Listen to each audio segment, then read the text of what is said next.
3, 2, 1. You are who you've been looking for. So stop looking for more unless you're looking in a mirror, because it's about time for you to see clearly that you are who you've been looking for. And that empty feeling you got, that hole in your chest, you only got that feeling because you think you're not blessed with everything you need. You see, we live in a consumerist society, which means they need you to buy stuff. And the easiest way to sell it is to tell you you're not enough. Buy this car, you'll get girls. Buy this bra, you'll get guys. And we're seeing it so much that we start believing these lies, but the truth is, the makeup they're selling to make you feel prettier is the same makeup you buy to stop feeling shittier about this lie they keep telling you that you are not enough.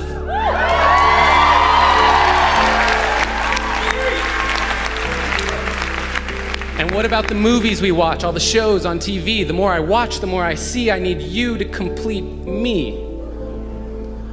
And yes, love is the answer, love is the key, but if you can't love yourself, how can you ever love me? And loving yourself, what does that even mean? Like massages and selfies and that sort of thing? Because the more I think about it, the more it feels weird. I've always been taught that self-love was something to be feared. I'm supposed to love myself, but how do I even do that? Well, I got a trick that I picked up from a friend who noticed that I was quick to defend her when she would say something negative about herself. She would say, "I'm so dumb," and I'd say, "You're so brilliant." She'd say, "I'm so weak," and I'd say, "You're so resilient." And when she said, "I feel ugly," and I said, "You look beautiful," she asked me why I was so dutifully filling up her cup constantly and yet treating my own cup so irresponsibly.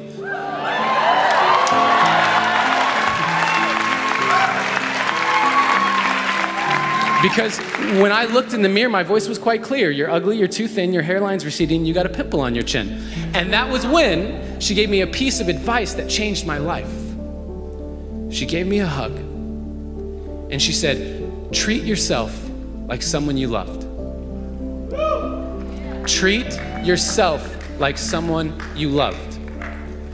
Now, I had been standing, but I needed to be sitting because I couldn't believe that I had been letting myself keep forgetting that I was who I'd been looking for. And deep in my core, I knew it was time to stop looking for more until I could look through all my fear and look into a mirror and see clearly that the man looking back at me was the only one who can make me happy, and I am already enough.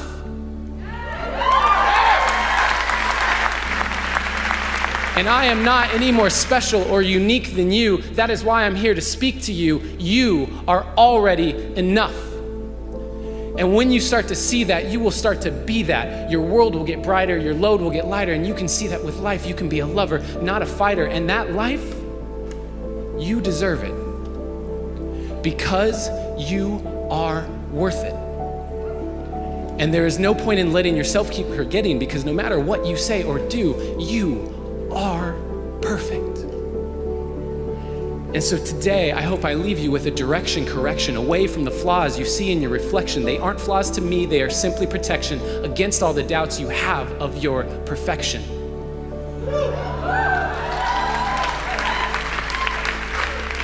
So start today. Take a good, long look in the mirror and say, "I am who I've been looking for." How much do you love yourself?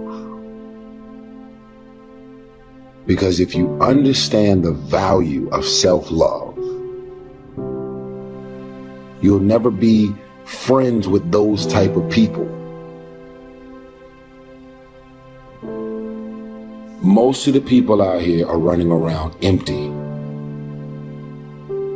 They have no sense of self.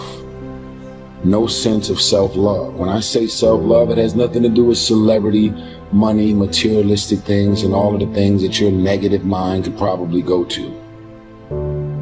It has nothing to do with self-love. It has nothing to do with looks. Nothing to do with cars and any of the superficial things that one would assume that could make you love yourself even more. It's a matter of knowing your value. It's a matter of you saying, I don't have to be around these people in these type of environments and situations in order for me to finally see the value in myself. I love me independent of you loving me. I believe in me.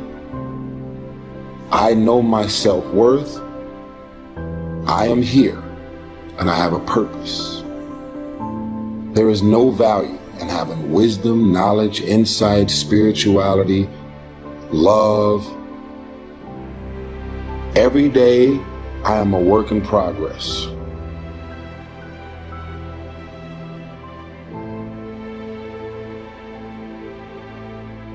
A person who can forgive nothing is a person who's totally destroyed psychologically and emotionally.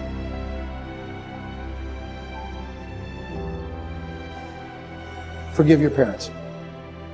Forgive any relationship that you ever had that didn't work out. Forgive everyone else in your life that has ever hurt you in any way. Forgive yourself.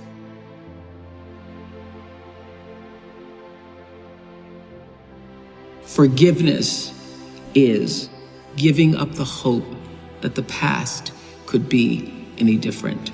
I think for myself, and I know many of you, you think forgiving means accepting what has happened to you. Well, it is accepting that it has happened to you. Not accepting that it was okay for it to happen. It is accepting that it has happened, and now what do I do about it? Forgiving is giving up the hope, not holding on, hoping, wishing that it could have been any other way than it actually was. Giving up the hope that the past could be any different. And when I got that, I think it took me to the next level of being a better person, because I don't hold grudges for anything or any situation, and neither should you. It's letting go so that the past does not hold you prisoner, does not hold you hostage.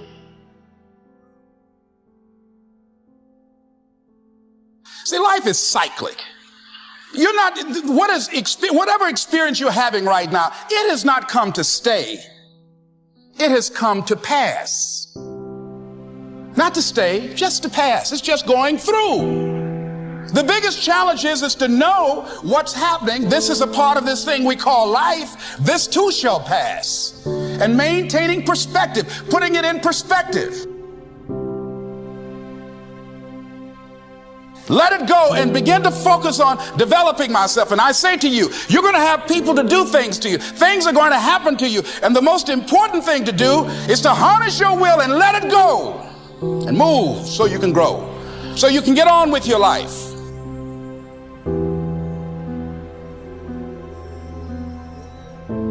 It doesn't matter about what happens to you. What matters is, what are you going to do about it? What are you going to do now, Les? But if you want to begin to move into your own personal greatness, if you want to begin to really enjoy a happy, successful, healthy life, you've got to be willing to go against the tide. You've got to be willing to harness your will. So as you're in the process of reinventing your life, write a description of the kind of person that you want to be. What are the things that you must overcome? What qualities about your personality you know that you're going to have to change, because those particular characteristics are liabilities to you? What are your assets? What are your strong points?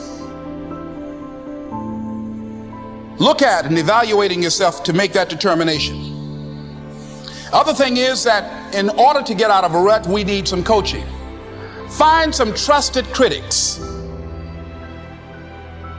People that you know care about you and love you. There's some things that keeps us from growing and getting out of ruts. Number one, we identify with feedback. We take it personal when someone wants to give us some feedback on where we are falling short and tell us about our blind spots. We want to have everything being positive about us. We're not perfect. It hurts. I have a friend who's a trusted critic. I don't like him, but I love him. He doesn't tell me the things I want to hear. He tells me what I need to hear so I can grow. It hurts. It hurts when he put me on the hot seat. I can't stand it. But that's the only way that I can grow. And I'm glad that he loves me enough to risk our friendship to tell me what I need to hear, not what I want to hear.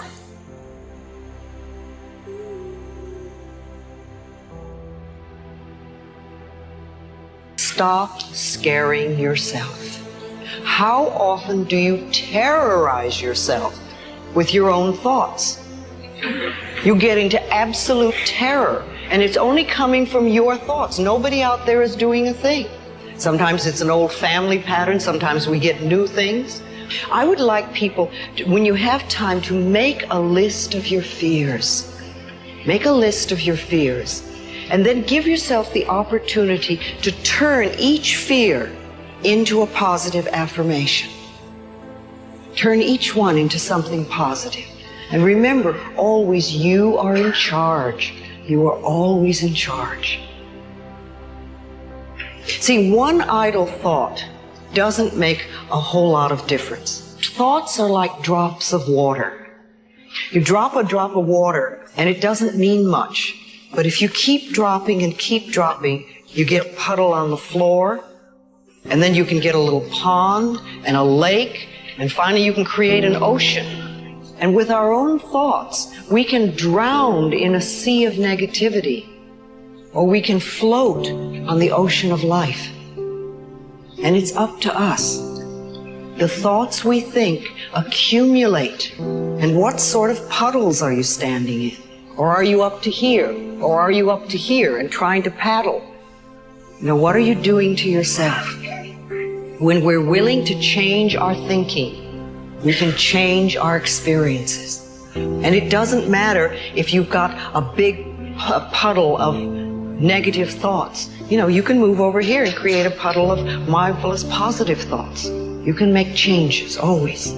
So you want to turn those fear thoughts into positive affirmations. Let them work for you.